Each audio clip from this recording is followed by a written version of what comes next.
Okey, kali ini kita akan berbicara berkenaan dengan panduan pengurusan harta pusaka. Saya faham dan saya tahu ramai di luar sana yang keliru dan tak tahu bagaimana nak menguruskan ataupun di mana nak bermulanya untuk membuat pengurusan harta pusaka. Okey, secara asasnya apabila kita nak buat pengurusan harta pusaka ini, perkara pertama yang perlu kita ambil tahu ialah kita mesti mengenal pasti apakah jenis harta-harta yang ditinggalkan oleh si arwah ataupun si mati. Okey, bagi kategori harta pusaka, kita pecahkan kepada dua kategori.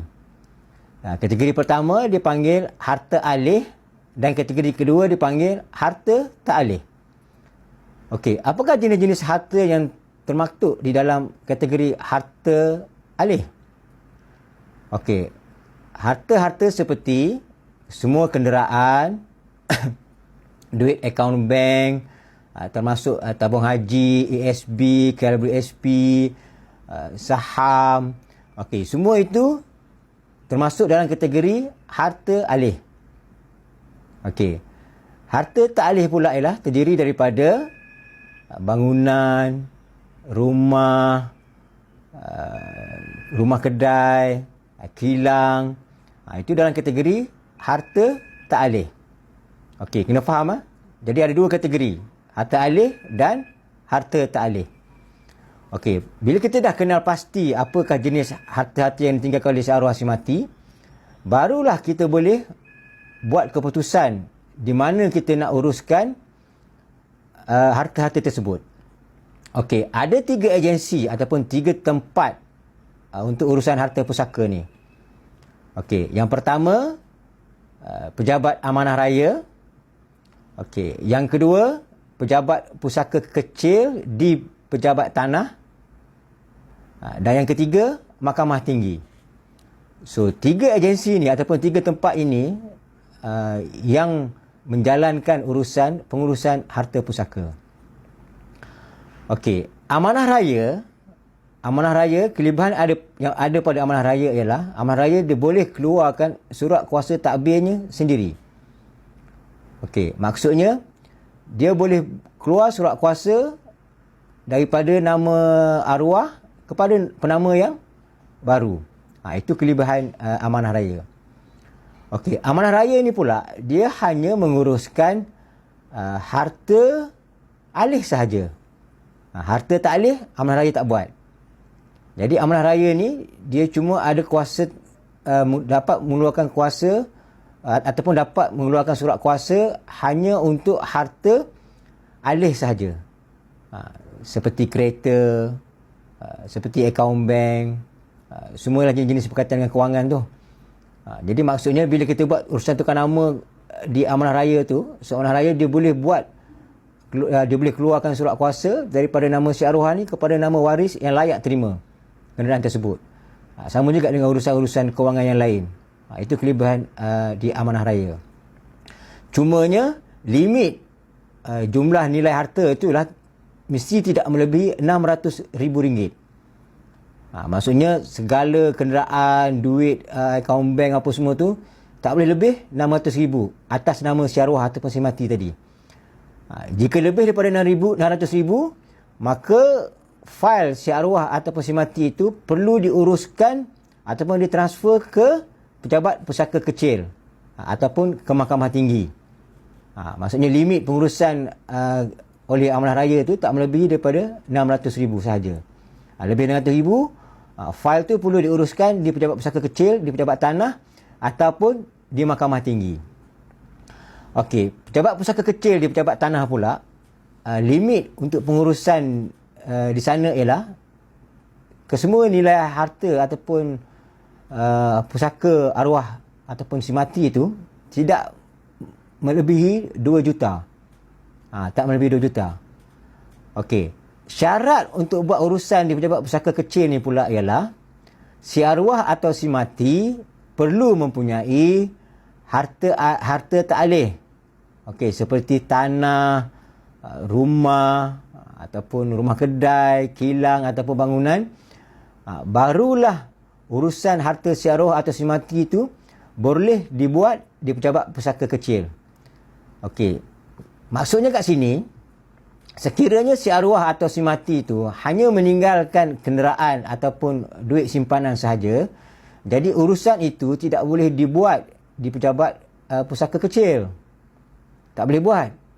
Sebabnya syarat untuk buat urusan di pejabat pusaka kecil mesti ada sekali dengan urusan untuk harta taklih. Jadi sekiranya si arwah atau si mati tadi hanya ada kenderaan ataupun duit akaun bank, jadi urusan itu hanya boleh diselesaikan ataupun dibuat di pejabat amanah raya. Tapi sekiranya si arwah atau si mati itu ada meninggalkan tanah sebagai contohnya, kenderaan dan wang simpanan, maka urusan itu boleh diteruskan di pejabat pusaka kecil. Itu pun dengan syarat kesemua harta si arwah atau si mati tadi tidak melebihi 2 juta ringgit. Okey, sekiranya nilai harta arwah ataupun si mati itu melebihi 2 juta ringgit, maka urusan itu perlulah diselesaikan pula di Mahkamah Tinggi. Maksudnya limit di pejabat pusaka kecil tidak melebihi 2 juta. Jika harta si arwah atau si mati lebih 2 juta, maka urusan itu perlu dilakukan di Mahkamah Tinggi. Jadi Mahkamah Tinggi ni pula kelebihan dia, dia boleh je buat semua urusan harta alih atau harta tak alih. Itu kelebihan di Mahkamah Tinggi. Tapi proses dia tu tak samalah seperti mana proses di amanah raya ataupun proses di pejabat pusaka kecil. Jadi mungkin pengurusan dia akan jadi bertambah rumit lagi.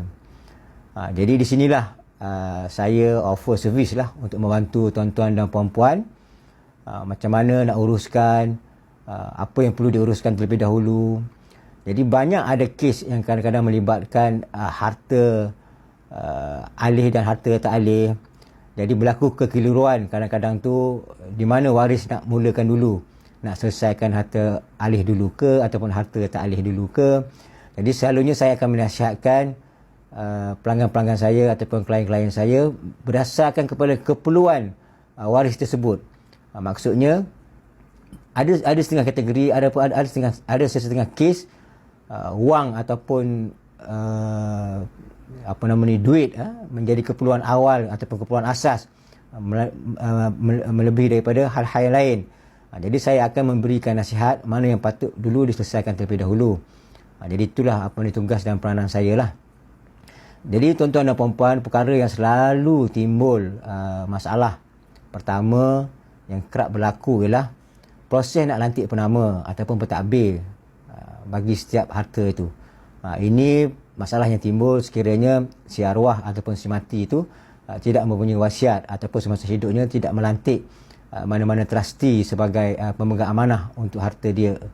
Jadi apa yang berlaku lah setelah kematian si arwah dan si mati ini, proses tu memang boleh dibuat sama ada di amanah raya ataupun di pejabat pusaka kecil ataupun di Mahkamah Tinggi. Tapi masalah dia sewaktu pengurusan itu kesemua waris-waris ni perlu bersetuju dan sepakat untuk melantik seorang pentadbir ataupun pemegang amanah di kalangan mereka. Jadi isu melantik pentadbir atau pemegang amanah ini menjadi isu yang sering menyumbang kepada kelewatan ataupun sering menyumbang kepada masalah tertangguhnya urusan pusaka tersebut. Masalah yang timbul ialah kadang-kadang tu tidak ada berlaku persefahaman ataupun kesepakatan untuk menamakan sesiapa daripada kalangan ahli waris ataupun waris faraid kepada keluarga tersebut. Jadi selalu bergaduh. Kadang-kadang tu si A kata dia patut jadi pemegang amanah, si B pun kata dia patut jadi pemegang amanah. Jadi apabila berlaku pertelingkahan seperti ini, dia sudah tentulah akan melambatkan lagi proses untuk pengurusan harta pusaka itu. Jadi inilah antara kelemahan ataupun masalah lah sekiranya kita semasa hidup ni kita tidak melantik ataupun membuat wasiat pada peringkat awal. Jadi nasihat saya, tulis dan daftar wasiat pada peringkat awal untuk melantik pemegang amanah supaya memudahkan untuk pengurusan harta pusaka kita di kemudian hari.